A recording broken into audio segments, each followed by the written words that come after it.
অলসতা হচ্ছে মানুষের জীবনের জন্য সবথেকে শত্রু, মানে বড় শত্রু হচ্ছে অলসতা। তো এটা আমরা সবাই জানি যে অলস মস্তিষ্ক শয়তানের কারখানা। ইউরোপের একজন সবথেকে ট্যালেন্টেড ওই সময়ের বিস্ময় বলদ ছিল, মানে এত ট্যালেন্টেড, তাকে তুলনা করা হচ্ছে যে এই ছেলেটা ভবিষ্যতে আইনস্টাইন হবে। কিন্তু তার মধ্যে একটা সমস্যা ছিল, সে প্রোক্রাস্টিনেশনে ভুগত। অর্থাৎ আজকের কাজ, দিনের কাজ দিনে করতো না। সে বলতে আজকের কাজটা আমি কালকে করবো, পরশু দিন করবো, ফেলায় রাখতো, অলস জীবনযাপন করতো। রাতে দেখা যাচ্ছে ঘুমটা আগে ঘুমাচ্ছে না, ভোরবেলা পর্যন্ত সে জেগে আছে, দিনের রুটিনটা ফলো করতেছে না। সে এক কথায় অলস জীবনযাপন করতো।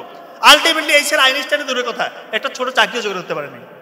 ওই ছেলের নাম হচ্ছে ওয়াল্টার ওয়ার্নার। ইউরোপে এখনো ওই ছেলেটাকে স্মরণ করে, কিন্তু খারাপভাবে স্মরণ করে, ভিলেন আকারে। এত মেধা থাকা সত্ত্বেও সে একটা চাকরি জোগাড় করতে পারেনি।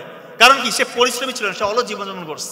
আমাদের বেশিরভাগ ছেলেমেয়েরা সময়ের গুরুত্ব দেয় না। ভাই, পৃথিবীতে এমন কেউ নাই যে সফল হয়েছে দুনিয়াতে। দুনিয়াতে আপনারা যাদের নাম উচ্চারণ করেন, যাদেরকে স্মরণ করেন, এমন কেউ নাই যে সময়ের মূল্য দেয় না।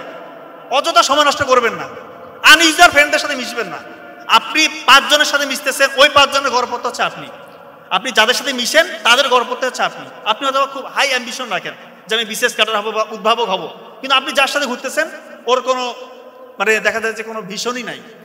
সে সারাদিন জুয়া খেলতেছে মোবাইলের মধ্যে, বা মানে আনইউজুয়াল অ্যাক্টিভিটিস করতেছে। তার মধ্যে দেখবে যে সে সবসময় শুধু নেগেটিভ কথা বলে, হ্যাঁ আমাদের দ্বারা কি চাকরি হয় নাকি, মানে নেগেটিভ কথা বলে, নেগেটিভ চিন্তা করে, আনইউজুয়াল অ্যাক্টিভিটিসের মধ্যে জড়িয়ে আছে। এরকম ফ্রেন্ড সার্কেলকে ডিলিট করেন নিজের ভালোর জন্য।